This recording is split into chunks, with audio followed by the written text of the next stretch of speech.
মির্চি নিবেদন গল্প gold mine. গল্প গোল্ড মাইন। বইটির সত্ত্ব আনন্দ পাবলিশার্স প্রাইভেট লিমিটেড কর্তৃক সংরক্ষিত।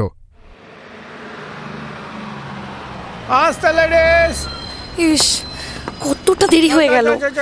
মা এত করে বলল, সত্যি কি কখনোই যে গেলাম, ওদের পাল্লায় পড়লে আর রক্ষে নেই।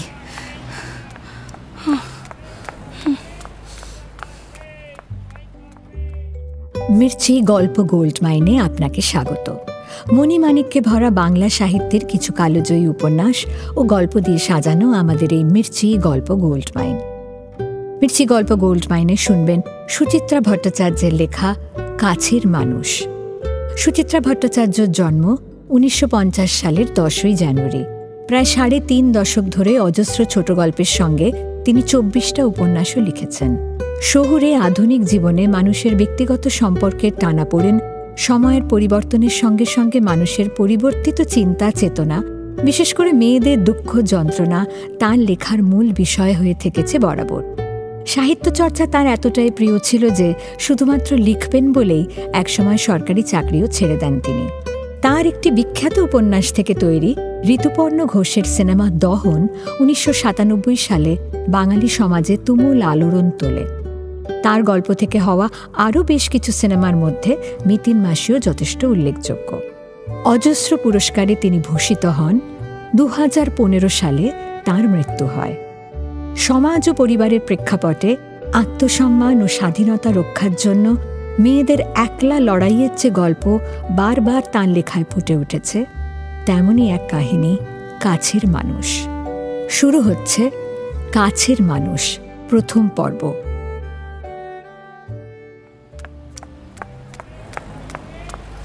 বাস থেকে নেমে প্রায় ছুটতে ছুটতে বাড়ি ফিরছিল তিতির। দেরি হয়ে গেছে, বড্ড দেরি হয়ে গেছে। মা এত করে 3টের মধ্যে ফিরতে বলল, সেই এখন 3:40। কি কুক্ষণে যে দেবস্মিতাদের বাড়ি গেল আজ। তিতিরের আজ বাড়ি থেকে বেরোনোর একটুও ইচ্ছে ছিল না।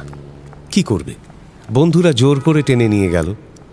মাধ্যমিক পরীক্ষা কবে শেষ হয়ে গেছে, মাসখানেক কারোর সঙ্গে যোগাযোগ নেই, তাই আজ জোর করে আড্ডার আয়োজন। দেবস্মিতাদের বাড়ি, গেট টুগেদার, লাঞ্চ, অবিরাম ভিডিও, হইহল্লা। অমন একটা দঙ্গলে গিয়ে পড়লে সহজে কি ছাড়া পাওয়া যায়? দোকানপাট এখনো খোলেনি। চৈত্রের দুপুর সবে দিবানিদ্রা সেরে আড়মোড়া ভাঙছে। রোদের ঝাঁঝ এখনো বেশ প্রখর। লাফিয়ে লাফিয়ে রাস্তা পার হলো তিতির। বেঁটে পাঁচিল ঘেরা আধবুড়ো বাড়িটার সামনে এসে হাঁপ জিরল দুপলক। মরচে ধরা লোহার গেটটা হাঁ হয়ে আছে, যেমন থাকে। গ্যারেজ ঘরে প্রেস চলছে, যেমন চলে। সদর বন্ধ। কলিং বেল টিপতেই দরজাটা খুলে গেছে। খুলেছে সন্ধ্যার মা। মা বেরিয়ে গেছে না? তাকে ভেদ করে বড় ঘর টপকে দোতলায় উঠে গেল তিতির। বাঁয়ে কাকিমাদের ঘর তালা বন্ধ, ডান দিকে তিতিরদের ঘর দুটোও বন্ধ। মাঝখানের প্যাসেজে একা একা গড়াগড়ি খাচ্ছে রোদ্দুর। চাবি কোথায় আছে তিতির জানে। ধীরে সুস্থে দুটো ঘরেরই তালা খুলল তিতির। নিজেদের ঘরে ঢুকতে গিয়েও কি ভেবে পাশের ঘরে এলো। ইস, কি অবস্থা ঘরটার। যা ভেবেছে তাই। বিশ্রী ছত্রাকার হয়ে আছে গোটা ঘর। এতদিন পর বাবা বাড়ি ফিরবে, আজও এ ঘর এমন অগোছালো থাকার কোনো মানে হয়? ঝটপট চোখে মুখে একটু জল দিয়ে এসে কাজে নেমে পড়ল তিতির। বাবার খাটে ফর্সা চাদর বিছিয়ে দিল একটা। সব দিক টান করে তোষকের নিচে গুঁজে দিল সযত্নে। পরিষ্কার পিলো কাভার বের করে ঢাকা পরালো বালিশে। পরিপাটি করে মাথার দিকে রাখল। চেপে চেপে ফুলিয়ে দিল বাবার প্রিয় গোদা পাশ বালিশটা। খাটের বাজুতে বাবার পাজামা পাঞ্জাবি ভাঁজ করে রাখল, সঙ্গে সাদা তোয়ালে। দ্রুত হাতে কোণার টেবিলটা সাফসুফ করে নিল একটু। দাদার বিদেশি ডট পেন টেবিলের তলায় গড়াচ্ছে, সেটা তুলে ড্রয়ারে ভরল। ময়ূর পাখা ঝাড়নটা আলতো বোলালো কাঠের আলমারির গায়ে, টেবিলে, বুককেসে, দাদার বিছানায়। আলনাতে ডাঁই, প্যান্ট শার্ট, পাজামা সবই প্রায় দাদার। আলগা গুছিয়ে রাখল এক এক করে। না, মোটামুটি মন্দ সাজানো হয়নি। দেরি করে বাড়ি ফেরার ঝাড়টা বোধহয় বেঁচে গেল। নিজেদের ঘরে এসে সালোয়ার কামিজ ছেড়ে নাইটি পড়ল তিতির। কাকিমা আজ বাড়ি নেই, আজ শনিবার। অ্যাটমকে নিয়ে আঁকার ক্লাসে গেছে কাকিমা। সেখান থেকে সুইমিং ক্লাব ঘুরিয়ে টেবিল টেনিস কোচিংয়ে নিয়ে যাবে। ফিরতে কম করে 7টা। তিতির উত্তরের জানলায় এসে দাঁড়াল। গ্যারেজ ঘর থেকে একটানা শব্দ ভেসে আসছে। মোটা মোটা দেয়াল টপকে নিচের ওই আওয়াজ দোতলার এই পেছন দিকটায় তেমন প্রকটভাবে পৌঁছয় না, তবু শব্দটা থাকে সারা দিন। কোলাহলহীন সময় ওই একঘেয়ে শব্দের সুরে বড় নির্জন হয়ে ওঠে বাড়িটা। অথচ বাড়ি এখন ঠিক তত নির্জনও নয়। তিতির জানে এই মুহূর্তে একতলার ঘরে দাদু আছে।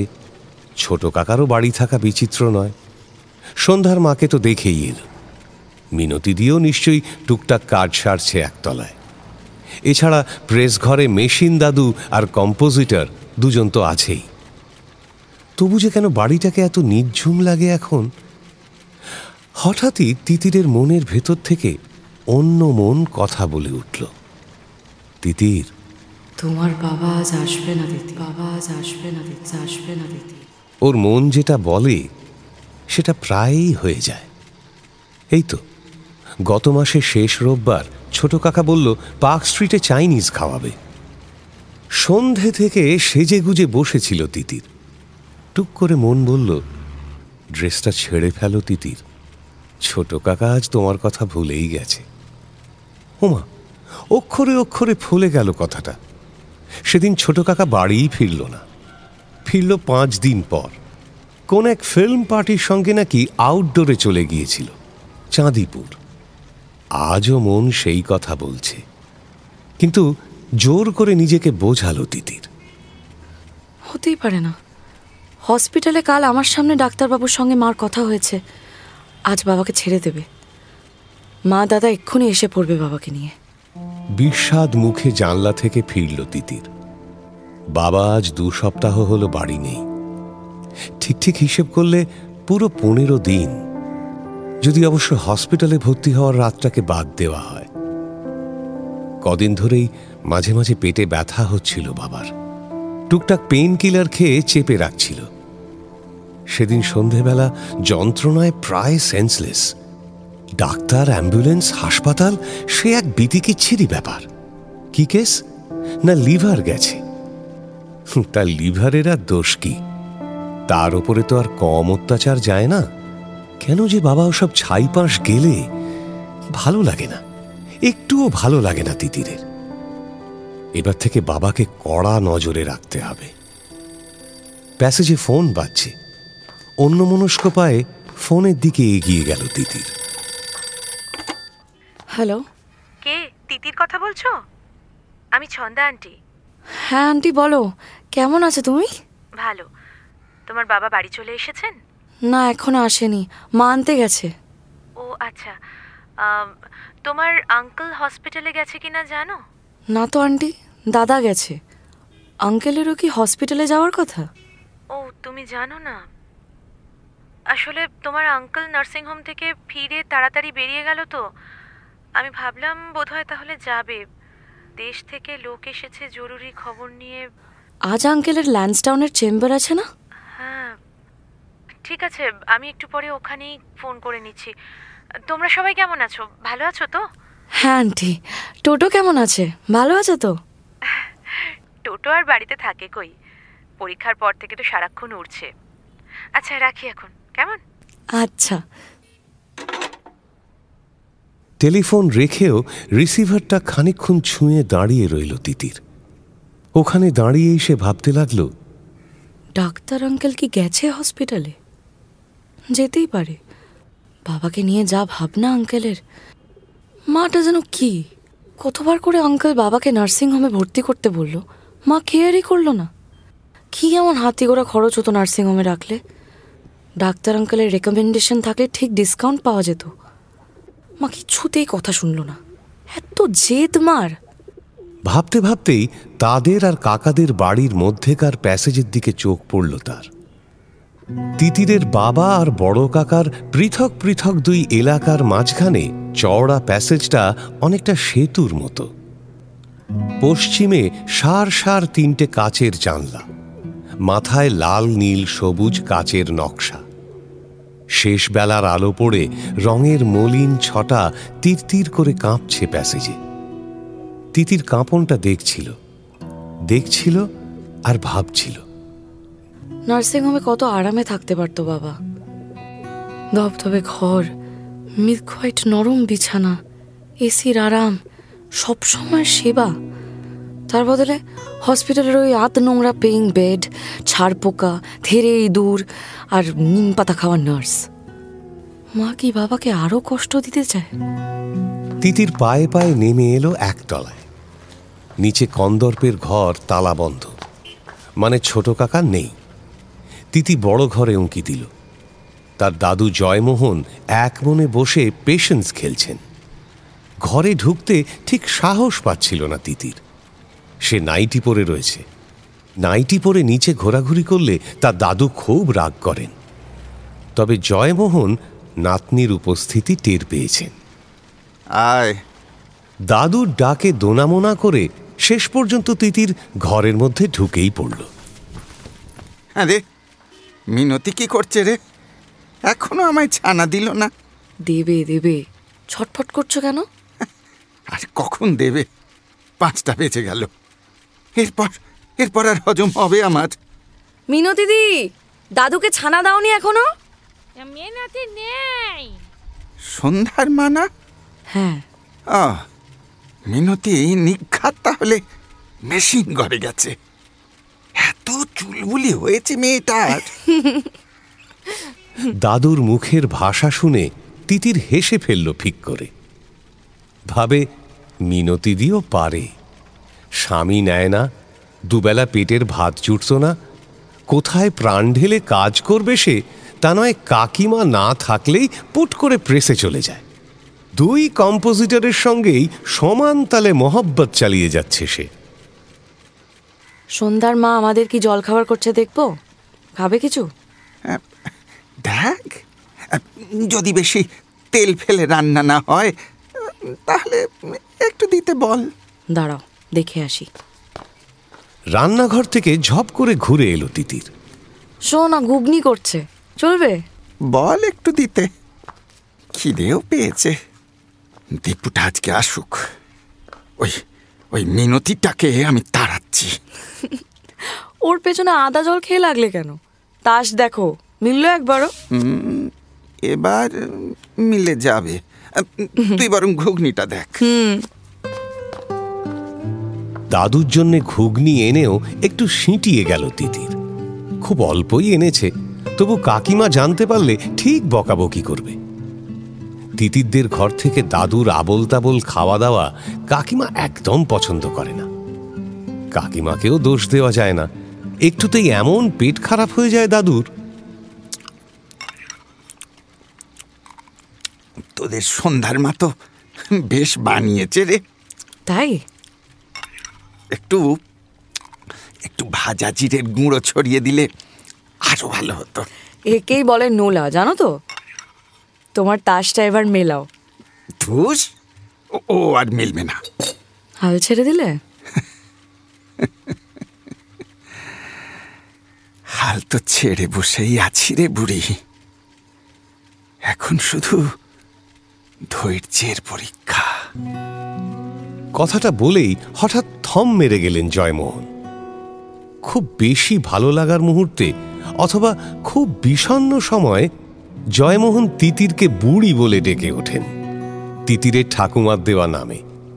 তিতির নিষ্পলক দেখছিল জয়মোহনকে। একসময় কত মজার মজার গল্প বলতো দাদু, নিজের ছোটবেলার গল্প। এই ঢাকুরিয়া জায়গাটার শহর হয়ে ওঠার গল্প। কোথায় জলা ছিল, কোথায় আমবাগান ছিল, কোথায় শেয়াল ডাকত, সব যেন দাদুর ঠোঁটের ডগায় ঘুরে বেড়াতো সারাক্ষণ। তিতির শুনতে না চাইলেও দাদু শোনাবেই। ভাঙা রেকর্ডের মতো একই গল্প, একই ইতিহাস। কবে থেকে যেন সব গল্প ফুরিয়ে গেল দাদুর। তা তোর মা এখনো ফিরল না যে বড়? তোমার মন কেমন করছে না দাদু?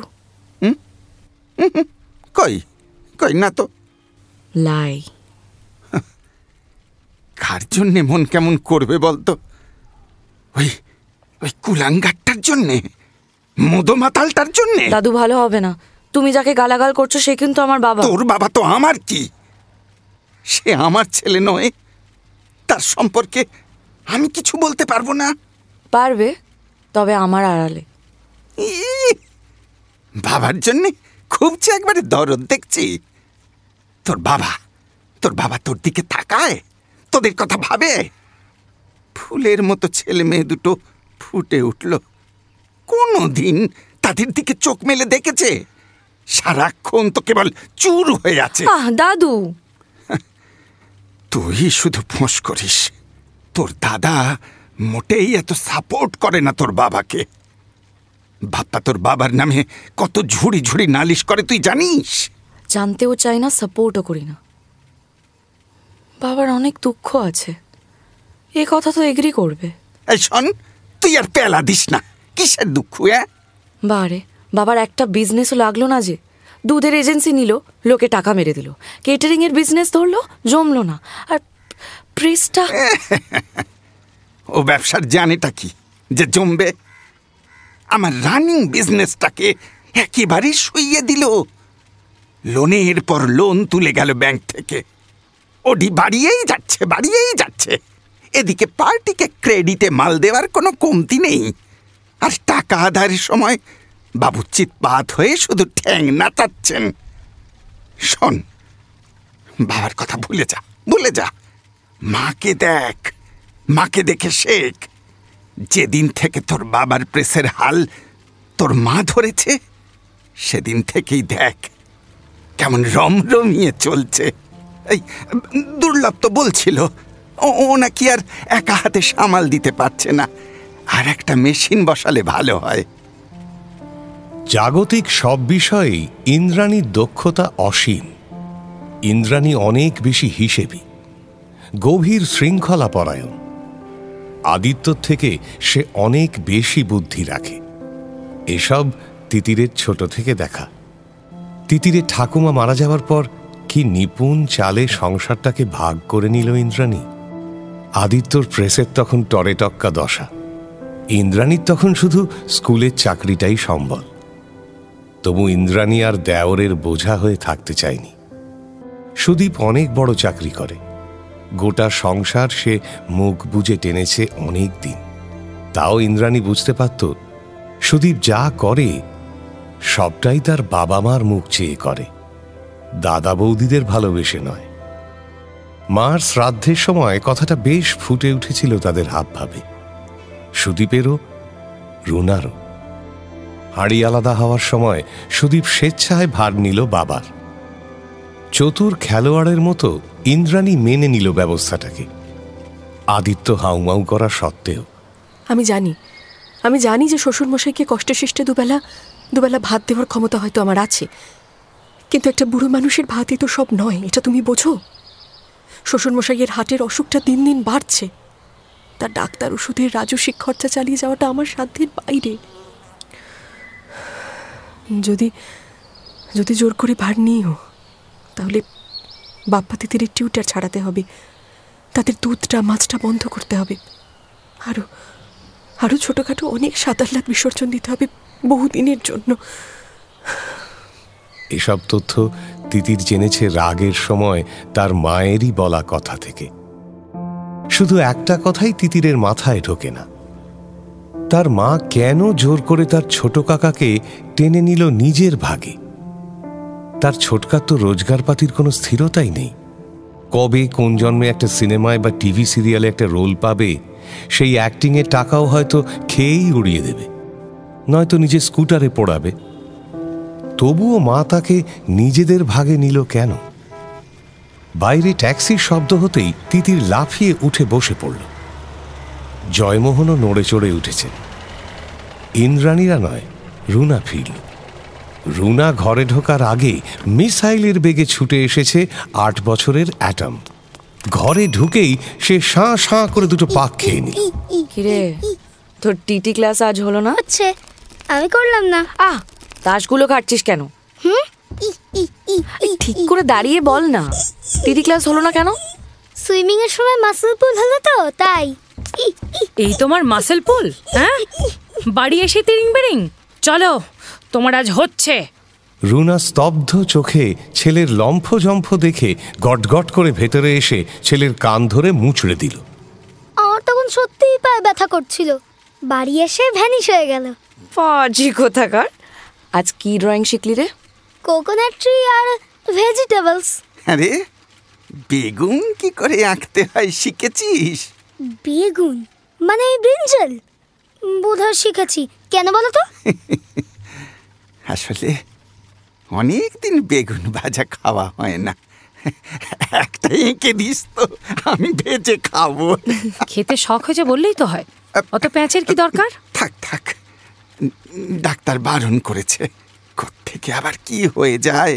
হ্যাঁ রে তিতির, দিদিরা এখনো ফেরেনি না, কি জানি কি করছে মারা। এই যে অ্যাটম, ওপরে চলো, সাম প্র্যাকটিস করতে হবে তো। লাস্ট উইকের ক্লাস টেস্টে তুমি 2টো কেয়ারলেস মিস্টেক করেছো, সেটা মনে আছে? 20তে 16 পেয়েছো, লজ্জা করে না? চলো চলো, শিগগিরই চলো। এই যে বলছি, আজ কিন্তু মিনতি আমাকে ছানা দেয়নি। আজ দুধ আসেনি, কাগজে দেখেননি?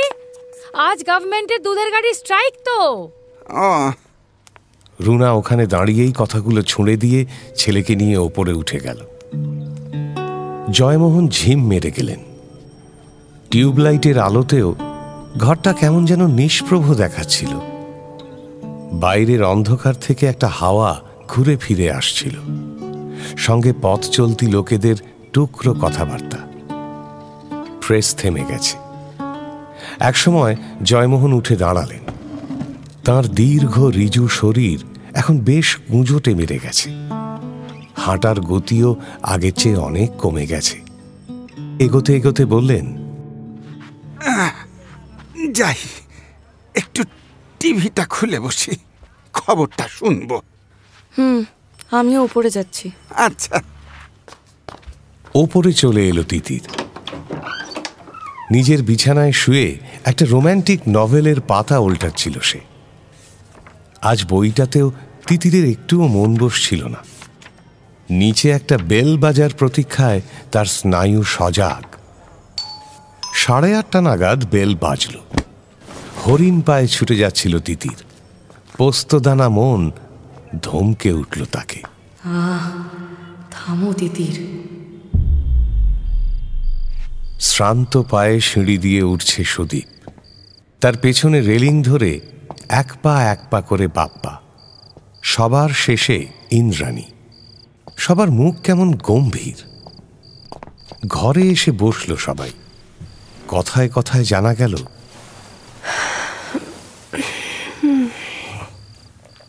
আদিত্য এখন ফিরবে না। কবে ফিরবে তারও ঠিক নেই। হাসপাতালে বেশ একটা রই রই কাণ্ড বাঁধিয়েছে। কাল রাত্রে নাকি কোন এক ওয়ার্ড বয়কে দিয়ে দেশি পাঁইটা নিয়েছিল। মনের সুখে চড়িয়েছে রাতভর। ব্যাস, শেষ রাত থেকেই ব্যথা শুরু। কাটা পাঠার মতো বিছানায় দাপিয়েছে সারাটা সকাল। দুপুর থেকে ডাক্তার একটা কড়া সিডেটিভ দিয়ে ফেলে রেখেছে। আমি আর বাপ্পা যখন হাসপাতালে পৌঁছলাম তখন আদিত্যর সবে ঘোর কাটছে। তখনও কুই করছে যন্ত্রণায়। ভিজিটিং আওয়ার, ওয়ার্ড ভর্তি রোগীদের দর্শনার্থী। অনেকেই আড়িঠারে ওর বিছানার দিকে তাকাচ্ছে। রোগীরা চাপা সরে শোনাচ্ছে আদিত্যর কীর্তিকলাপ। বেশ কয়েকটা নার্সও হেসে এসে ঢলে পড়ছে ওর গায়ে। ছি ছি ছি, কি অপমান, কি লজ্জা! ছি। আর ভেবে কি হবে? যাও, হাত মুখ ধুয়ে এসো খান। কি হাল হয়েছে গো মুখ চোখের। ইন্দ্রাণী বসেই রইল বিছানায়, নড়ল না। খাটের একপাশে পা ঝুলিয়ে তিতিরও গুম। সব শুনে কেমন যেন ভেবলু মেরে গেছে মেয়েটা। ও ঘরে বাপ্পাও চুপচাপ শুয়ে পড়েছে, আলো নিভিয়ে। সুদীপ দরজায় এসে দাঁড়ালো। একটু চা দিতে বলো তো। এখন চা? একেবারে রাতের খাবার সেরে নিলে হতো না? সবে তো 9টা, বলো না একটু। মাথাটা একদম জ্যাম মেরে গেছে। বৌদিকেও দাও চা, টেনশনটা গেল। রুনা মিনতিকে চা করতে বলে ফিরে এসে বলল, হ্যাঁ গো, তোমরা সেই ওয়ার্ডবয়টাকে ধরতে পারলে না? কাকে ছেড়ে কাকে ধরবো? সবকটাই তো সমান। তবুও লোকটার তো একটা শাস্তি হওয়া উচিত নাকি? একজন লোভে ছোক করছিল, আর একজন তাকে সাপ্লাই দিয়েছে। দোস্ত দুজনেরই না। টাকা পেলে কেন দেবে না? হ্যাঁ, রোজগার করতে গেলে অত বাজ বিচার চলে না। এটা কি কোনো কথা হলো দিদি? পেশেন্ট বিষ চাইলে তুই তাকে বিষ এনে দিবি? কিন্তু আমার প্রশ্ন একটাই, দাদা ওখানে টাকা পেল কোত্থেকে? তাই তো। তিতির? না মা, আমি দিইনি, বিশ্বাস করো। তোর কাছে চেয়েছিল? না। ইন্দ্রাণীর বিশ্বাস হলো না। কাল সে যখন নার্সের সঙ্গে কথা বলছিল, অনেকক্ষণ আদিত্যর কাছে একা ছিল মেয়ে। তখন যদি দিয়েও থাকে, মেয়ে কি স্বীকার করবে? সুদীপ খাটে এসে বসেছে।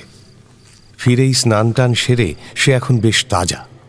ফর্সা পাজামা গেঞ্জি পরেছে। তোমাকে একটা কথা বলবো বৌদি। কি বলবে? কাল যদি দেখো দাদা খুব একটা ইমপ্রুভ করেনি, তাহলে স্ট্রেট নার্সিংহোমে ঢুকিয়ে দাও। না হলে বলো আমি ব্যবস্থা করছি। কি লাভ? হ্যাঁ, সেখানেও ঠিক একটা ওয়ার্ড বয় ছুটে যাবে। বড় জোর ওই দিশির জায়গায় বিলিতি আসবে।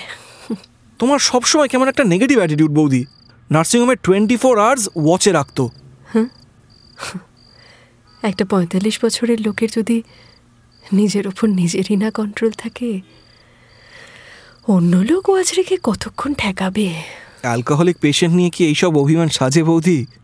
আই মাস্ট সে, তোমার শুভাশিস তার অ্যাডভাইস শোনা উচিত ছিল। ব্লু হেভেনে থাকলে একদিনে দাদা পুরো ফিট হয়ে যেত। কাল যাই, দেখি, তারপর যা ভাবার ভাবা যাবে। বেশি ভেবো না, ডু সামথিং। আর তুমি যা নিয়ে চিন্তা করছো সেটার জন্য কোনো প্রবলেম হবে না। আমি অফিসে মেডিকেলের জন্য যা পাই তাতে বাবার ওষুধপত্র কভার করেও কিছু পড়ে থাকে। So I can provide something. গিয়ে মানে এমনি না নাও, ঠিক ইট অ্যাজ আ লোন। সে হবে খন। আর তুমি তো আছোই। বাই দেবে, আমাদের কি কারুর আজকে রাতে হাসপাতালে থাকার দরকার ছিল? না, ডাক্তার তো সেরকম কিছু বলল না। শিথিল পায়ে ইন্দ্রাণী বাথরুমের দিকে এগোল। সুদীপ যেন আজ বড় বেশি চিন্তিত হয়ে পড়েছে দাদাকে নিয়ে।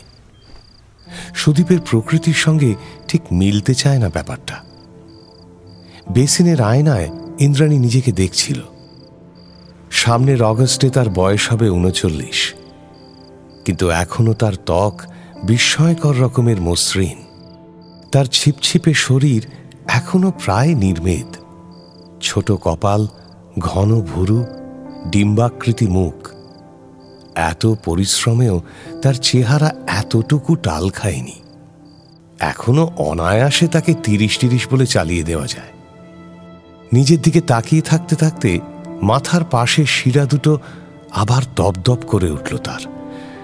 শরীর জুড়ে অসহ্য জ্বালা জ্বালা ভাব। টান মেরে একে একে দেহের সমস্ত আবরণ খুলে ফেলল ইন্দ্রাণী। ফুল ফোর্সে ছেড়ে দিল শাওয়ার। মরুভূমির তৃষিতা নারীর মতো স্নান করছে সে। প্রতিটি জলকণা শুষে নিচ্ছে রোমকূপে। আরাম। স্নান করে বেরিয়ে দেখল তিতির ঘরে নেই। টেবিলের ওপর ডাঁই করে পড়ে রয়েছে পরীক্ষার খাতা। ইন্দ্রাণী খাতাগুলো গুনছিল। এখনো 38টা দেখা বাকি। তার স্কুল বাংলা মিডিয়াম। এখনো অ্যানুয়াল পরীক্ষার রেজাল্ট বেরোয়নি। সামনের বৃহস্পতিবার নাগাদ বেরোনোর কথা। না, কাল কি হয় না হয়, রাত্রিরে কয়েকটা দেখে রাখতেই হবে। দিয়ে দেবে সোমবার। স্কুলে তার দেরি নিয়ে কোনো কথা উঠুক তা একদম চায় না ইন্দ্রাণী। হঠাৎ স্কুটারের আওয়াজ এলো নিচ থেকে। একটা খাতা শেষ করার আগেই আঙুলে চাবি ঘোরাতে ঘোরাতে ইন্দ্রাণীর ছোট দেওর কন্দর্প ওপরে এসে হাজির। এসেই চেয়ার টেনে বসল সে। কি বড় সাহেব আজকে ভালোই খেল দেখিয়েছে তো? ফাজলামি করো না, আমি মরছি নিজের জ্বালায়। আরে এ হলো বিগিনিং অফ দ্য এন্ড। ধসছে ধসছে। কথাটা বলেই ঝট করে উঠে গিয়ে আয়নার সামনে দাঁড়িয়ে চুলটা ঠিক করে নিল কন্দর্প। সে যতক্ষণ বসে থাকে তার চেয়ে বেশি সময় আয়নায় দেখে নিজেকে। তার গোপদাড়ি সবসময় মোলায়েম করে কামানো, টকটকে ফর্সা রং, চ্যাপটা নাক, এসব ঢুলু ঢুলু চোখ, একেবারে ইন্দ্রাণীর সুন্দরী শাশুড়ি বসানো। নিজের দাদা সম্পর্কে এভাবে বলতে বাধে না তোমার? তুম তো জানতি হো जो सही बात है वो अंदर जरूर बोलेगा। दादा तो কি আছে, সব লোকই তো কারুর না কারুর দাদা বাবা কাকা, তাই নয়? তুমি তো বলবেই, তোমরা তো সবই এক গাছের ফল। তোমাদের কারুর মধ্যেই না কোনো মায়া দয়া টান কিচ্ছু নেই, কিচ্ছু না। ভুল কনসেপশন, একদমই ভুল। গাছ এক ঠিকই, তবে সব ফল এক ট্রিটমেন্ট পায়নি ভাবিজান।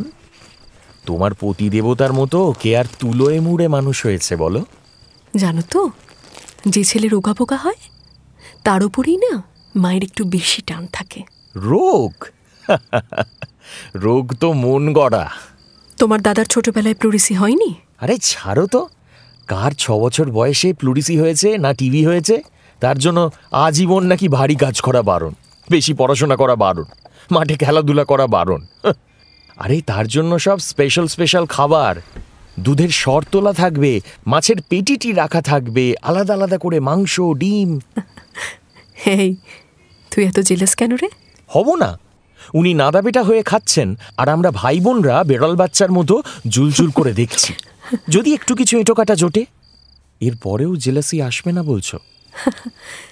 সেই জেলাসি এখনো আছে দাদার এই হাল দেখেও? না না না, আমার এখন করুণা হয়। এই টোটাল ব্যর্থ লোক দিনরাত বইয়ের ঝাড় খাচ্ছে। সে যে কত দুঃখে ঝাড়ি, তা যদি কেউ বুঝতো। এই দেখো, সিরিয়াস হয়ে গেলে নাকি? আরে তোমার সঙ্গে একটু মজাও করা যাবে না মাইরি? আরে বাবা, আমিও কি খুব সাকসেসফুল ম্যান নাকি? ন বুঝি, তবে যে খুব বাতচিত শুনি। চিমটি কাটছো, কাটো কাটো, তবে আমি অল প্রুফ। আচ্ছা একটা কথা বলো তো দেখি। কি? এই দাঁড়াও, মেজো সাহেবের ঘরটা একবার দেখে নি, দিয়ে বলছি। আচ্ছা বৌদি, আজকে ব্যাপারটা কি বলো তো? কি ব্যাপার? মেজো সাহেব আজ যে বড় হসপিটালে গিয়েছিল। সুদীপ পারতপক্ষে হাসপাতালে যায় না, যাওয়ার কথাও ছিল না আজ। অফিস থেকে ফিরতে তার সাধারণত দেরিই হয়, 9টা 9:30। ফিরে নিজের ঘরে ঢোকার আগে একবার এদিকে আসে, দাদার শরীরের খোঁজ খবর নিয়ে যায়। আজ বাপ্পাই ঘাবড়ে গিয়ে হাসপাতাল থেকে ফোন করেছিল সুদীপকে, ইন্দ্রাণীকে না জানিয়েই। জানলে কখনো ফোন করতে দিত না ইন্দ্রাণী। কন্দর্পকে অবশ্য কথাটা বলল না ইন্দ্রাণী, উল্টে প্রশ্ন করল, দাদার উপর ভাইয়ের টান থাকতে পারে না? তা পারে। পারে নয়, আছে। জানো, আমাকে জোড়াজুড়ি করছিল কালই তোমার দাদাকে নার্সিংহোমে ট্রান্সফার করার জন্য। বলেছে যা খরচা লাগে দিয়ে দেবে। বলছিল বুঝি? খেতে যাবে না? যেতে তো হবেই। আমি এগোচ্ছি, তোমরা খাবার ঘরে এসো। কন্দর্প চলে গেল। আদিত্যর খাটের উল্টো দিকে বাপ্পার সিঙ্গেল খাট, খাটে ভোঁস ভোঁস করে ঘুমোচ্ছে বাপ্পা। তিতির কি সব লিখছে টেবিল চেয়ারে বসে। ইন্দ্রাণী ঘরে ঢুকে ছেলেকে ঠেলা দিল, এই এই ওঠ। কিরে, আরে খাবি তো নাকি? চল চল বাবা, খেয়ে আসবি, চল লক্ষ্মীটি চল। কটা বাজে? অনেক বাজে, চল। দুপুরের পর থেকে তো কিছু পেটে পড়েনি বাবা, চল খেয়ে নিবি, চল। চলো। খাটের প্রান্তে বসে 19 বছরের শরীরটাকে নিয়ে কিঞ্চিত কসরত করল বাপ্পা। ছেলেটার উপরেও বেশ ধকল গেছে আজ। সে এসবে একটুও অভ্যস্ত নয়, করতে ভালোও লাগে না তার। সুদীপ এসে না পৌঁছানো পর্যন্ত বিস্তর ছোটাছুটি করতে হয়েছে তাকে। ডাক্তার, ওষুধ, একটা ওষুধ তো আবার ৮-৯টা দোকান খুঁজে তবে আনতে হয়েছিল। তার উপর আবার ছেলের মানেও লেগেছে খুব। তিতির কখন নিঃসাড়ে নিচে নেমে গেছে, বাপ্পাও টলতে টলতে এগোচ্ছে। আলো পাখা নিভিয়ে ঘরের দরজাটা টেনে দিল ইন্দ্রাণী। সিঁড়ির সামনে এসে সুদীপদের ঘরের দিকে ইন্দ্রাণীর চোখ চলে গেল। হাওয়ায় পর্দা উড়ছে, রুনা নাইটি পরে ক্রিম ঘষছে মুখে, খুব লো ভলিউমে গান চলছে। সুদীপ শুনছে বোধহয়। তিতির গ্যাসে খাবার দাবার গরম করে নিয়েছে। খাবার আয়োজন খুবই সামান্য, রুটি, বিকেলের ঘুগনি, ডিমের কারি আর সালাড। বাপ্পা সালাড খেতে ভীষণ ভালোবাসে। 4টে প্রাণী নিঃশব্দে খাচ্ছিল। বরফ ভাঙতে কন্দর্প মাঝে মাঝে খুচখাচ রসিকতা জুড়ছিল তিতিরের সঙ্গে, ঠিক জমছিল না। নিজেও যেন ঠিক উৎসাহ পাচ্ছিল না কন্দর্প। তিতির প্রায় কিছুই না খেয়ে উঠে গেল। ইন্দ্রাণীর মুখেও তেমন রুচি নেই। একটা রুটি আর একটু ঘুগনি বহুক্ষণ ধরে খুঁটল সে। বাপ্পাই শুধু গোগ্রাসে খাচ্ছে। ঝড়ের গতিতে গোটা 7 রুটি খেয়ে ফেলল। নিজের ডিমটা শেষ করে হাত বাড়ালো মায়ের ডিমটার দিকে। ইন্দ্রাণী পড়ে থাকা খাবার ফ্রিজে তুলে বাসনকোসন সিঙ্কে নামালো। ওপরে ওঠার আগে জয়মোহনের ঘরে গেল একবার, রুটিন মাফিক। হালকা নীল নাইট ল্যাম্পটা জ্বলছে ঘরে। স্ত্রী মারা যাওয়ার পর থেকে পুরোপুরি ঘর অন্ধকার করে ঘুমোতে পারেন না জয়মোহন, ভয় পান। আবঝা আলোয় মানুষটাকে ভালো ঠাহর হচ্ছিল না ইন্দ্রাণীর। পায়ে পায়ে মশারির খুব কাছে গেল। জয়মোহনের চোখ বন্ধ, সমান বিরতিতে ওঠানামা করছে জীর্ণ খাঁচা। হঠাৎ দেখলে বৃদ্ধ আদিত্য বলে ভ্রম হয়। একই রকম লম্বাটে গড়ন, ভরাট চৌকো মুখ, তীক্ষ্ণ নাক, প্রশস্ত কপাল, চিবুকের কাছটা সামান্য ছুঁচল। সন্তর্পণে দরজা ভেজিয়ে বেরিয়ে এলো ইন্দ্রাণী। সিঁড়ির দিকে এগোতে গিয়ে কি যেন পায়ে ঠেকল। শুকনো একটা পাতা। কাল বিকেলে ছোটখাটো কালবৈশাখী এসেছিল, তখনই বোধহয় উড়ে এসেছে। ইন্দ্রাণী পাতাটা তুলে ফেলে দিল। ঠিক তখনই আবার কন্দর্প ডাকল, বৌদি। কি হলো? এই টাকাটা রাখো, 500 আছে। বাবা, বাবুর খুব হাতে লেগেছে বুঝি। সত্যি তুমি না একেবারে ছেলে মানুষ। তা নয়, টাকাটা তোমাকে আমি আগেই দিতাম। গত মাসে চাঁদিপুরে ওই বইটা শুটিং করতে গেলাম না, সেই যে গো, আরে ছোট পিসিমা, 2000 দেওয়ার কথা 800 পেয়েছি। তাও বেটাটা দিতেই চায় না, 500 ঠেকাচ্ছিল। তুমি আর বড় হলে না গো। আবার ঠাট্টা করছো? নাও নাও নাও, টাকাটা রেখে দাও, টাকাটা রেখে দাও। এ মাসে আবার দেব। একটা টিভি সিরিয়ালে কাজ পাচ্ছি, হিরোর প্যারালাল রোল, একটু ভিলেন ভিলেন ভাব আছে। আচ্ছা, আমাকে কি ভিলেন বেমানান লাগবে বৌদি? লাগবে। তোমাকে না একমাত্র ওই জোকারটাই ভালো মানায়। হাত পা নেড়ে হাসবে, লাফাবে, ডিগবাজি খাবে, গাছ থেকে ঝুলবে, তোমাকে যা দেখাবে না। অত হেসো না, একটা গম্ভীর খবর আছে। স্কুপ। তোমার স্কুপ? মানে আবার কেউ তোমার প্রেমে পড়েছে? এবার তো মনে হচ্ছে ওই ল্যাংকে হাত পা ভেঙে পড়ে থাকবে। তা এই নিয়ে যেন কবার হলো? 33 না? আগে না, এটা প্রেম ফ্রেম নয়, রিয়ালিটি স্কুপ। মেজো সাহেব একটা জম্পেশ মতলব ভাঁজছে, খবর রাখো। কি মতলব? ভেতরে এসো, বলছি। কি হলো? আরে, কন্দর্পের ঘর ঠিক ব্যাচেলারদের মতো নয়, বেশ সুশৃঙ্খল। ঘরের কোণে সেতার ঢাকা দেওয়া রয়েছে, পাশে বায়া তবলাও, র্যাকে কিছু নাটকের বই, টেবিলে ভিসিপি, কয়েকটা ভিডিও ক্যাসেট। ভিসিপিটা ওপরে নিয়ে গিয়ে মাঝে মাঝে ক্যাসেটগুলো দেখে কন্দর্প। বেশিরভাগই ইংরেজি সিনেমা, 2-একটা নিজের অভিনয়ের ক্যাসেটও আছে। সবই যত্ন করে রাখা, এমনকি বিছানার ওপরে চাদরটা পর্যন্ত টান টান। বলো কি হলো? ভাবছি তোমাকে বলবো কি না। মানে বলাটা কি ঠিক হবে? আচ্ছা, এই বাড়িটা আর পেছনের জায়গাটা মিলিয়ে কতটা জমি আছে বলো তো? আমিও তো জমির মাপটা বুঝি না। তোমার দাদা তো বলে নাকি ওই 8 কাঠা মতো। বাহ, তুমি তো ফাইন ইনফরমেশন রাখো। আচ্ছা এবার বলো তো, 8 × 1.5 লাখ কত হয়? 8 × 1.5 12। কেন, কি হয়েছে? দাঁড়াও না, ব্যস্ত হচ্ছ কেন? আচ্ছা বৌদি, এই বাড়ির ভ্যালুয়েশন কত হবে?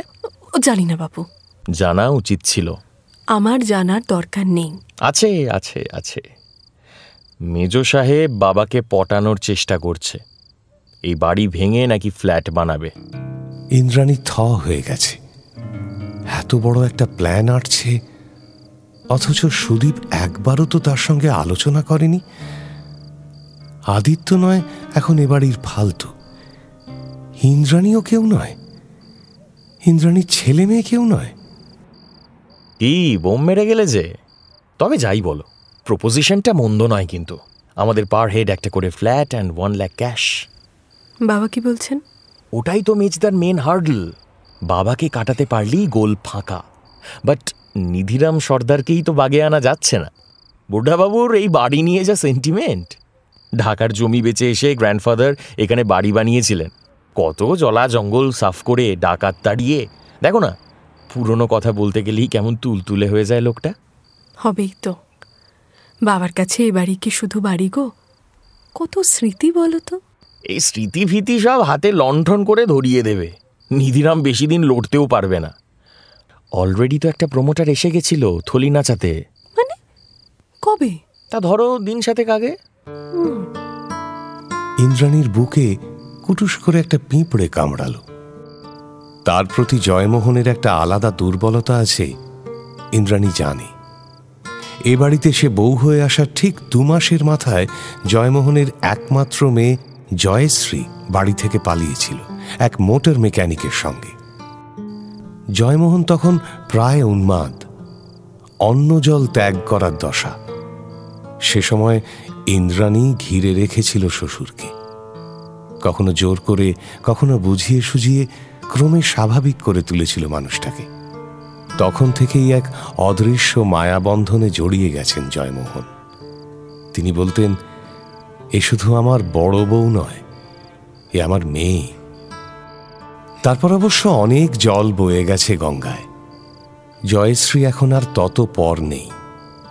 তার সন্তানটি জন্মানোর পরেই জয়মোহন দাঁতে দাঁত চেপে ক্ষমা করেছিলেন মেয়েকে। কিছুটা স্ত্রীর চাপে, কিছুটা ইন্দ্রাণীর উপরোধে। রাগটাও তখন কমে এসেছিল অনেক, সময়ের পলি পড়ে।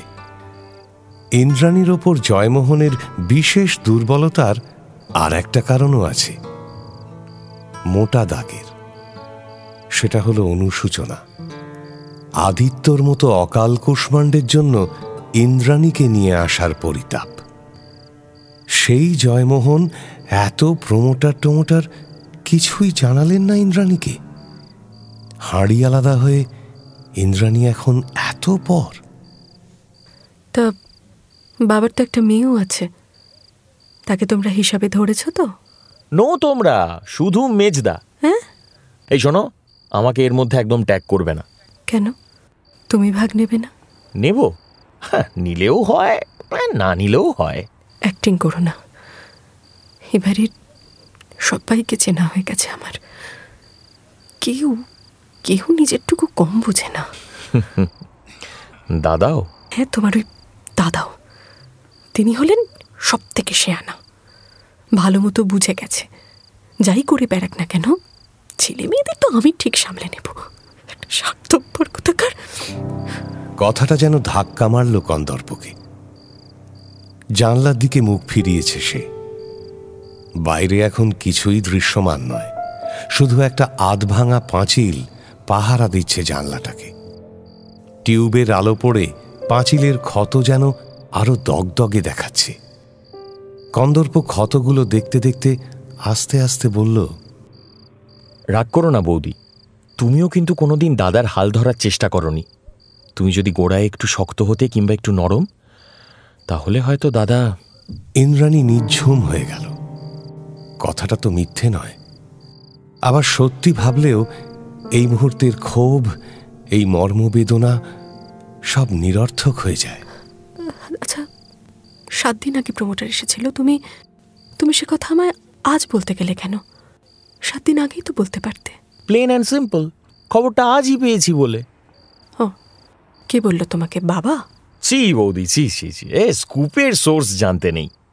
ধরে নাও এটা একটা আমার সিক্রেট এজেন্সির খবর। ইন্দ্রাণী উঠে পড়ল। কন্দর্পকে এখন খুঁচিয়ে লাভ নেই।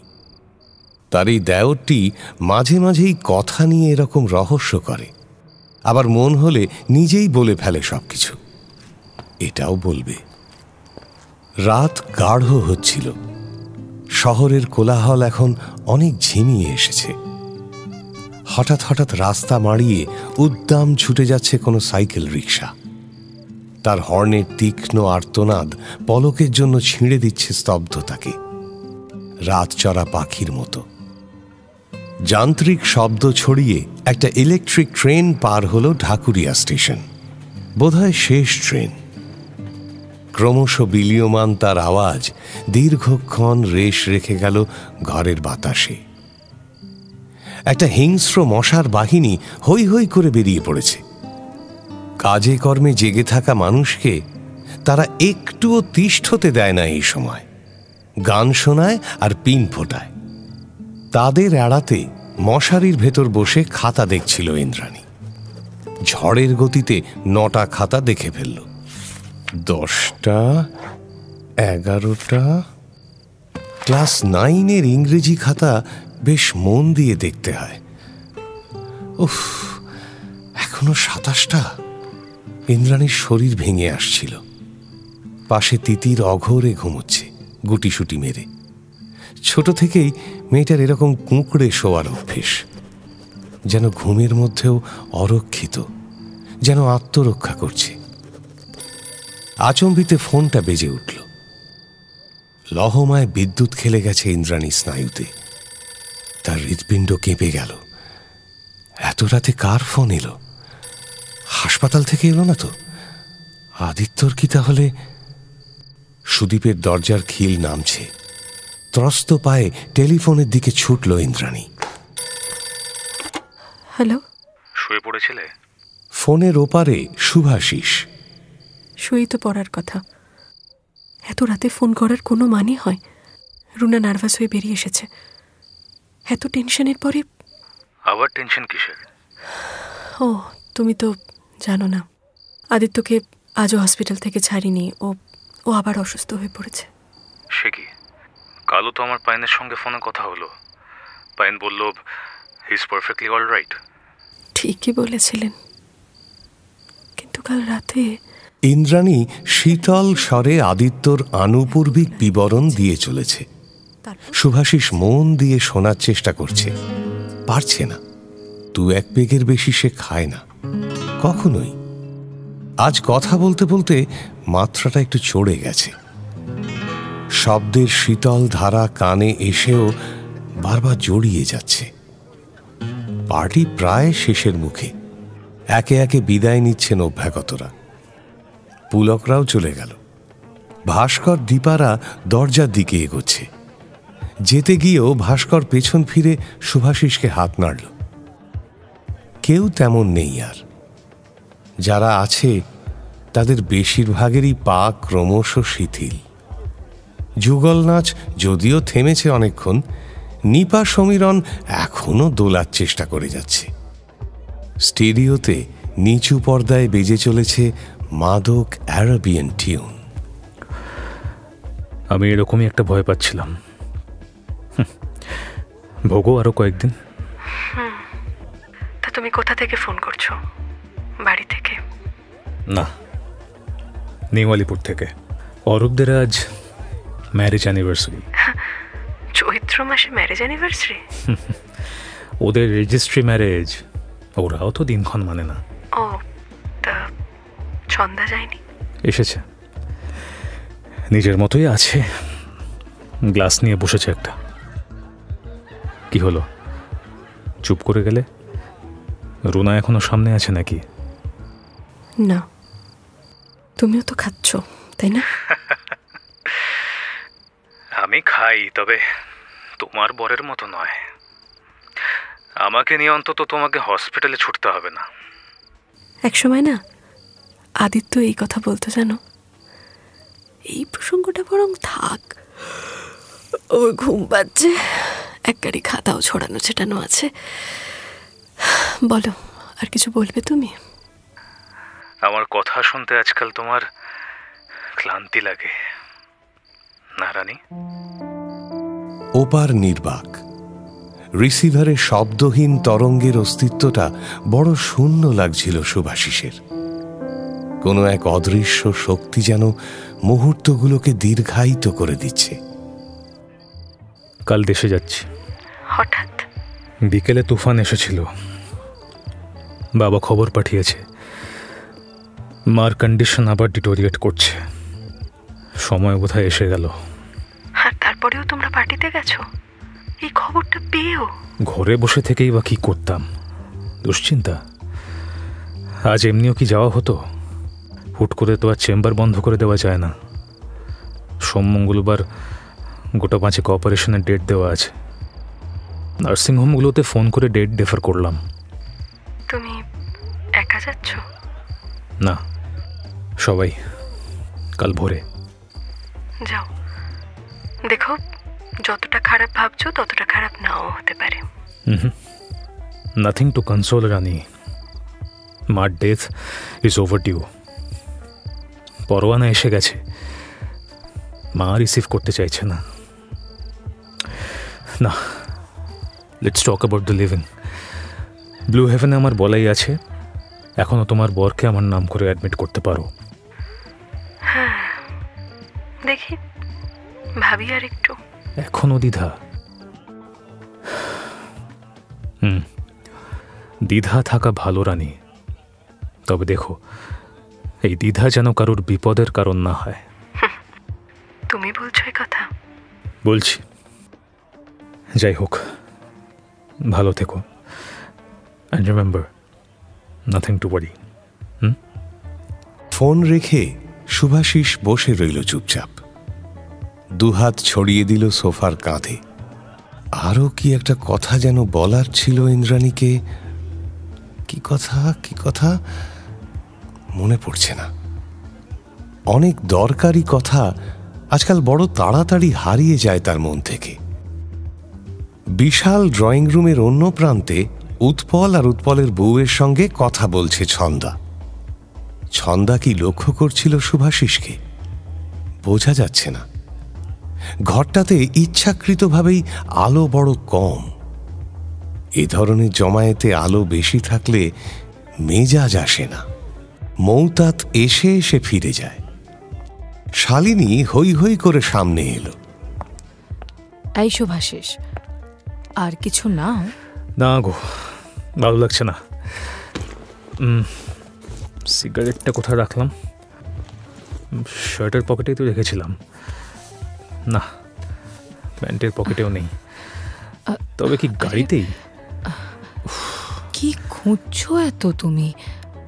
আচ্ছা, তুমি আজ ইতনা খামোশ কেন বলো তো?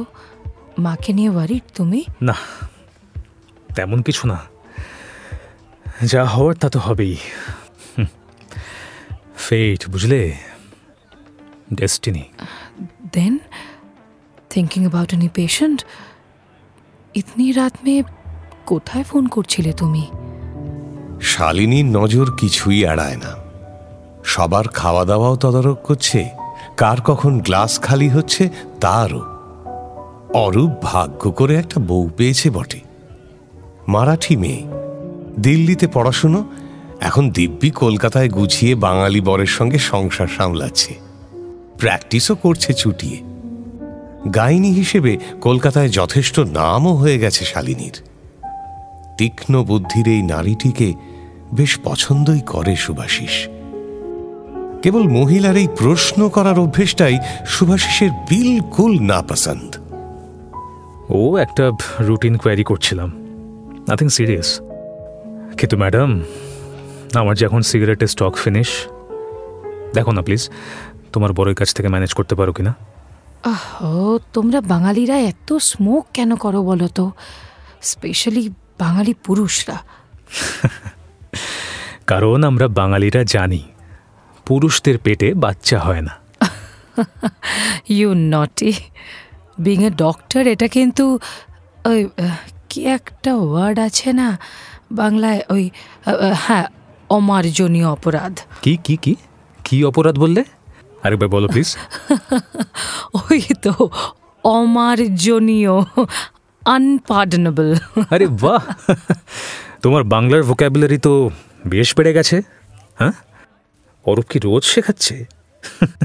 টাইম পায় কখন? নো স্যার, আমি নিজেই শিখে নিই, অরূপ লাগে না। And for your kind information, the word is from Sanskrit. Hey, don't sit idle. Take something. Shibaj রিগলটা খোলা হলো, একটু নেবে না? নিজে তো খাও না, অন্যকে খাওয়াতে এত উৎসাহ কেন? মাতাল দেখতে মজা লাগে বুঝি? মন্দ লাগে না, ওই টলটলায়মান পুরুষ আমার বহুত ফানি লাগে। টলটলায়মান? বাবা, এটাও কি সংস্কৃত থেকে নাকি? ধ্যাৎ, এই একটু কাবাব নেবে? প্রচুর পড়ে আছে এখনো। লিকুইড পেলে কেউই সলিড টাচ করতে চায় না। ট্যাঞ্জিবল সলিড হলে চাইবে না কেন? এই যেমন ধরো তুমি, তোমার বাহুবল্লরী আমাকে আলিঙ্গন করলে, অথবা তোমার ওষ্ঠ আমার অধর স্পর্শ করলে, অথবা তোমার... এই ওয়েট আ মিনিট, কি ছন্দাকে বলবো?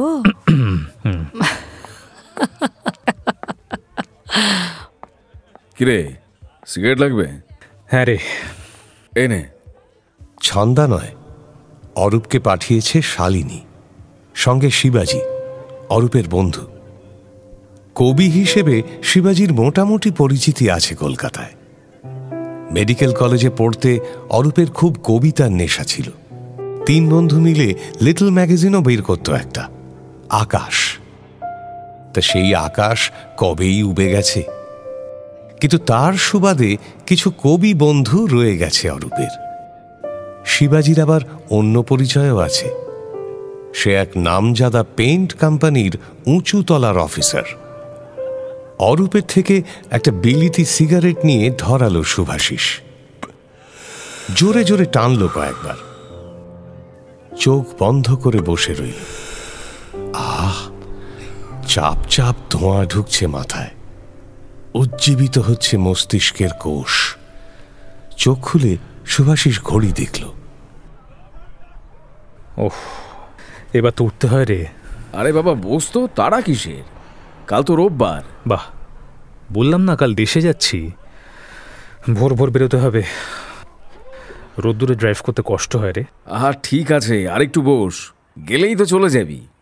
আজকাল তো আমাদের আর আড্ডাও মারা হয় না। না রে, আজ অনেক হয়েছে। রাত কত হলো খেয়াল আছে? সারা রাত যদি আমরাই বসে থাকি তাহলে তোর আর ম্যারেজ অ্যানিভার্সারি করে কি লাভ? কাঠফাট সাজিয়েছিস ফুল দিয়ে? জানিস তো, বিয়ের 12 বছর পর নতুন করে ফুলসজ্জা করতে হয়। ফুলসজ্জা?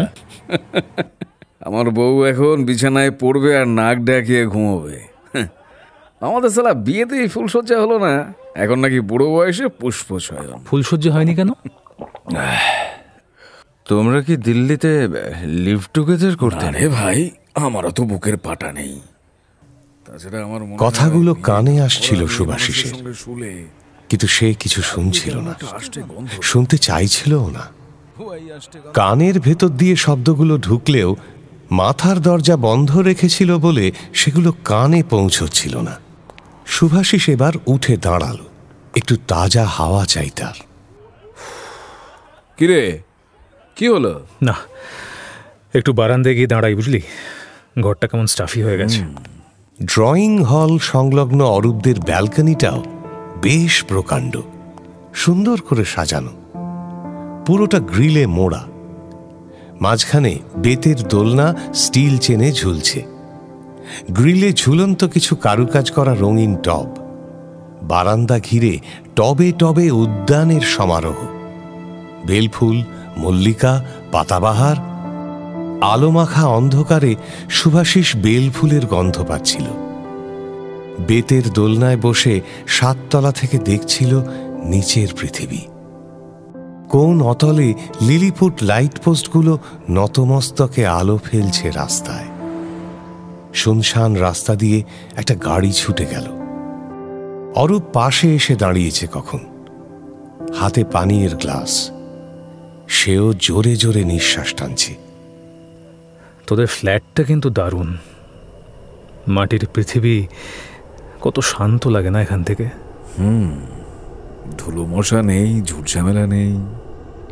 শালুর যেতেই তো কেনা হলো, তবে এখন দেখছি ইনভেস্টমেন্টটা খারাপ হয়নি। কি বলিস? শালিনীর জেদ বলছিস কেন? তোর এদিকটা ভালো লাগে না? সত্যি বলবো, প্রথম প্রথম আমার একদম ভালো লাগতো না। আরে নর্থের ছেলে ভাই, ভেবেছিলাম ওদিকেই থাকবো, বড় জোর ওই সল্টলেক ফরলেক। বাবা মার কাছাকাছিও থাকা হতো।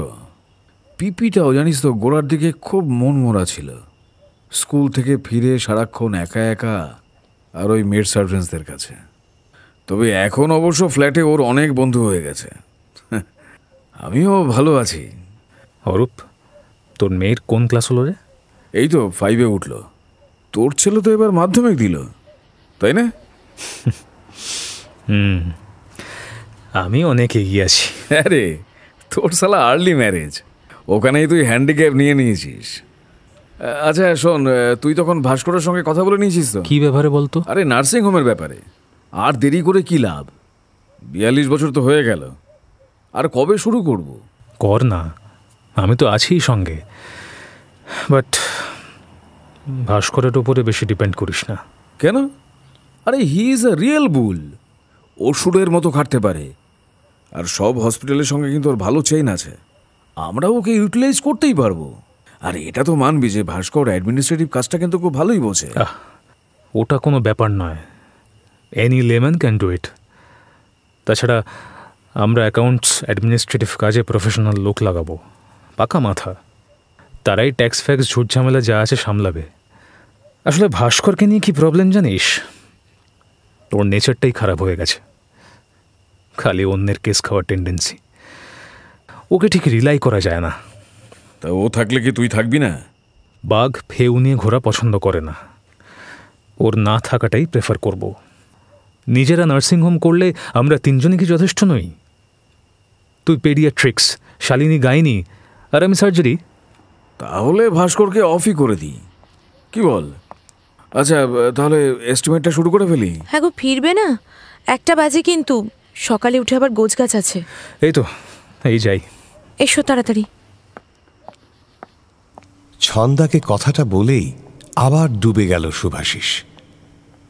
একটা নতুন কিছু গড়তে গেলে কত রকম প্যাঁচ পয়জার করতে হয় তা নিয়ে আলোচনা করতে ভারী ভালো লাগছিল তার। তবে বেশিক্ষণ সে সুযোগ হলো না।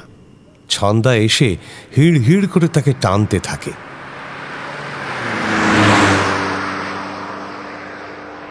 পথ জনহীন, পাশে নির্বাক ছন্দা।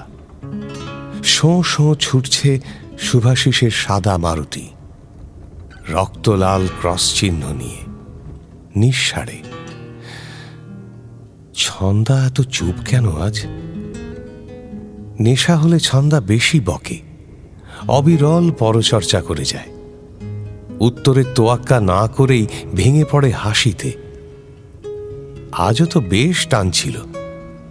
তবে পাশে বাকহীন প্রতিমা বসিয়ে গাড়ি চালাতে কেমন অস্বস্তি হচ্ছিল শুভাশিসের। সে কি এখন গাড়ির যন্ত্রাংশ? ক্লাচ, ব্রেক, স্টিয়ারিং এইরকম কিছু একটা? ছন্দা তখন সিটে মাথাটা হেলান দিয়ে এলিয়ে রয়েছে। দক্ষিণা বাতাসে তার চোখের পাতা যেন লক্ষ টন পাথরের মতো ওজনদার। সাঁই করে দুর্গাপুর ব্রিজ পেরিয়ে শুভাশিস আর চুপ থাকতে পারল না। শালিনী তখন কি জোকস শোনাচ্ছিল? তুমি শুনে কি করবে? বলবে না? কপে খেয়েছো আজ? যতই খাই, তোমার কি? হঠাৎ মুড অফ কেন? বেশ তো ছিলে এতক্ষণ। তুমি তখন কাকে ফোন করছিলে অত রাত্রিরে? কই, কখন? না তো। ও হ্যাঁ, একটা ফোন করছিলাম বটে। ওই সানশাইনে পরশু একটা অপারেশন করেছিলাম। কেসটার কিছু একটা পোস্ট অপারেশনাল কমপ্লিকেশন হচ্ছে, তাই নিয়ে আর কি। ইন্দ্রাণীর বরের আজ হসপিটাল থেকে ছাড়া পাওয়ার কথা ছিল না? আজই তো ডিসচার্জ হওয়ার কথা। তুমি খোঁজ নিলে না? শুভাশিস মনে মনে ভাবল, ছন্দা আচ্ছা জাহাবাজ মেয়ে তো, প্রশ্ন করছে না, যেন টিপে টিপে পরীক্ষা করছে। ধুস, গোড়াতেই সত্যিটা বলে দিলে হতো। শুভাশিস কথা ঘোরালো। ভেবেছিলাম চেম্বার থেকে বেরোবার আগে খবরটা নেব। চেম্বারেও এত ভিড় ছিল, আর তাছাড়া মার ব্যাপারটা নিয়েও মনটা এমন ডিস্টার্বড হয়ে আছে। অরূপদার বাড়ি থেকে তো একটা ফোন করতে পারতে। দেখলে না রাত দুপুর অবধি কি গ্যাঞ্জামটা ছিল ওখানে। তারপর কি কোনো ভদ্রলোকের বাড়িতে ফোন করা যায়? তাও তো বটে। তুমিও তো ফোন করে একটা খোঁজ নিতে পারতে। আমারও তো সময় নেই। বাড়ি ফিরে ঝটিতি পোশাক বদলে নাইটিতে ঢুকে পড়ল ছন্দা। ছেলের ঘরের দরজা ঠেলে একবার দেখে নিল ছেলেকে, ঘুমোচ্ছে। শুভাশিস যখন বাথরুম থেকে স্নান সেরে বেরোলো, তখন ছন্দা শুয়ে পড়েছে নিজের খাটে। শুভাশিস খানিকটা স্বস্তি বোধ করছিল। শোয়ার ঘরের লাগোয়া অ্যান্টি রুমে ঢাউস আলমারি। আলমারির মাথা থেকে স্যুটকেস পাড়ল। প্রায়ই তাকে কলকাতার বাইরে যেতে হয়, সেমিনারে, কনফারেন্সে, দিল্লি, বোম্বে, ম্যাড্রাস। বাইরে কোথাও যাওয়ার আগে নিজের জিনিসপত্র নিজের হাতে গোছায় শুভাশিস, সেই কৈশোর থেকেই। কে আর কবে তাকে গুছিয়ে দিয়েছে? মা, সে তো থেকেও নেই। আর বউ তো নিজেরটুকু ছাড়া আর ছেলেরটুকু ছাড়া কিছুই বোঝে না পৃথিবীতে। টাকা ছাপানোর মেশিনকে বিয়ে করেছে ছন্দা। মেশিনটা তার কাছে মেশিনই। মাঝে মধ্যে মোবিল গ্রিজ দেয়, এই না কত। তার কাছে শুভাশিসের কোনো প্রত্যাশা নেই। যত্ন করে সুটকেসটা মুছল শুভাশিস। নভেম্বরে একবার বম্বে গিয়েছিল, তারপর আর যাওয়া হয়নি কোথাও। বেশ ধুলো জমেছে খাঁজে খাঁজে। সময় নিয়ে খুব যত্ন করে পরিষ্কার করল সে বাক্সটা। ওয়ার্ড্রোব খুলে শুভাশিস মিনিট খানেক দাঁড়িয়ে রইল চুপচাপ। হ্যাঙ্গারে সার সার স্যুট ঝুলছে, খাসির মাংসের মতো। প্রতি শীতে নিয়ম করে একটা দুটো স্যুট বানানো হয়, পরা হয় না, জমে যায়, ভরে যায় ওয়ার্ড্রোব। পুলোভার আর বুশশার্টেই কেটে যায় শুভাশিসের হিম ঋতু। শুভাশিস 2 সেট করে পাজামা পাঞ্জাবি আর শার্ট ট্রাউজার চালান করল সুটকেসে।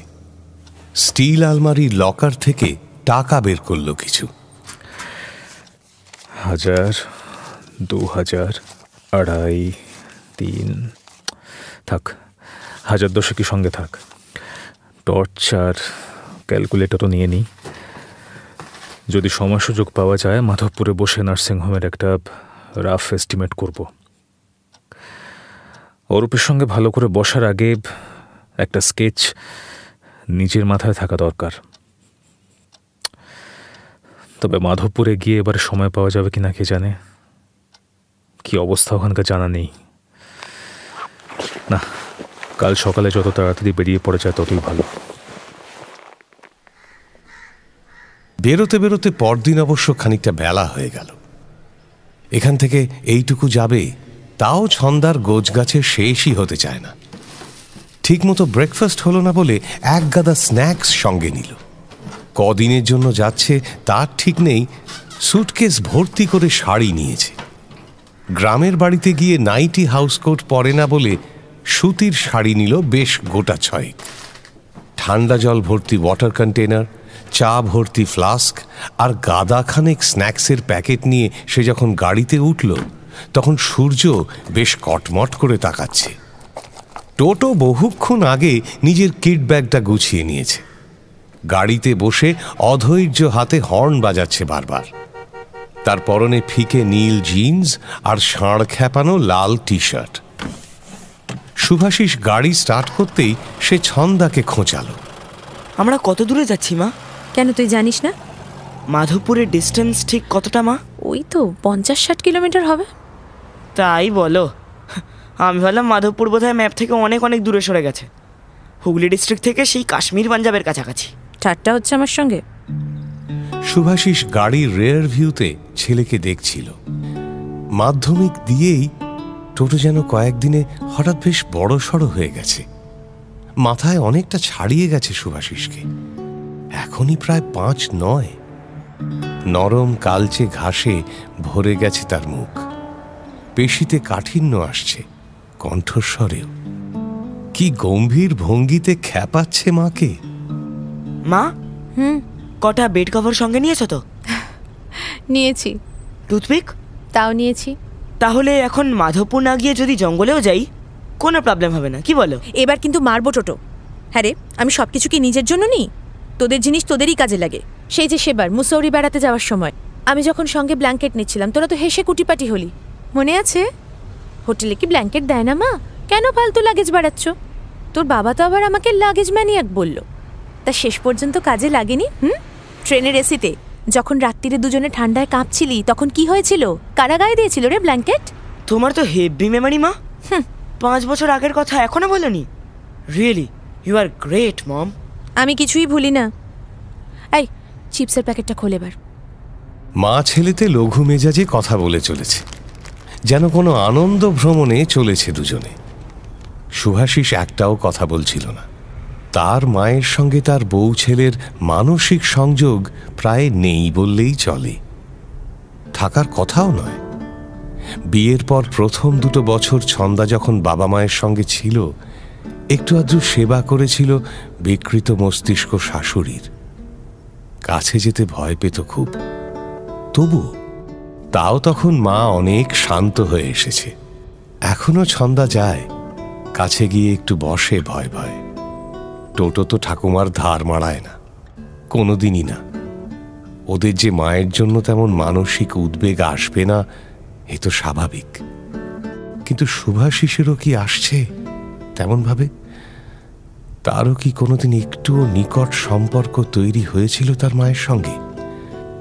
কারোর সঙ্গেই কি তার তেমন মানসিক সম্পর্ক আছে এই পৃথিবীতে? ভাবনাটা আসতেই চকিতে কাল ফোনে ইন্দ্রাণীকে না বলা কথাটা মনে পড়ে গেল শুভাশিসের। তিতির, কাল ফোনে তিতিরের কথাই জিজ্ঞেস করবে ভাবছিল। গত সপ্তাহে সর্দি জ্বর হয়েছিল মেয়েটার। সেদিন খুব কাশছিল হাসপাতালে আদিত্যকে দেখতে গিয়ে।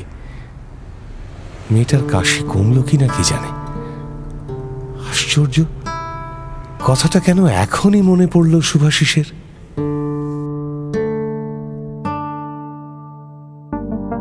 ইন্দ্রাণী আদিত্যকে কেন সরিয়ে নিয়ে যাচ্ছে না শুভাশিসের চেনা নার্সিংহোমে? জয়মোহন কি তার বাড়ি তুলে দেবেন প্রমোটারের হাতে? ইন্দ্রাণী আর শুভাশিসের সম্পর্কের সমীকরণ কোন দিকে নিয়ে যাবে তাদের দুই পরিবারকে? জানতে হলে শুনুন সুচিত্রা ভট্টাচার্যের উপন্যাস কাছের মানুষের 2য় পর্ব। শুনলেন কাছের মানুষ, 1ম পর্ব।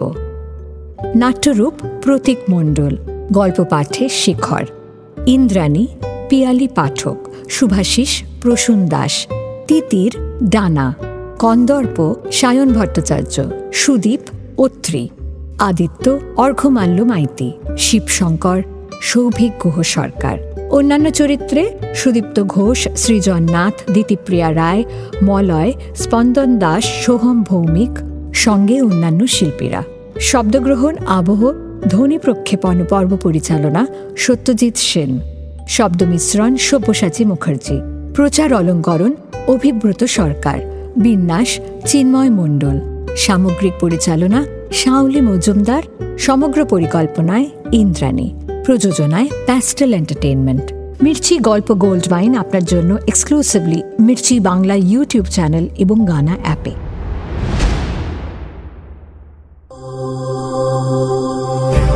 মির্চি নিবেদন গল্প গোল্ড মাইন। গল্প গোল্ড মাইন।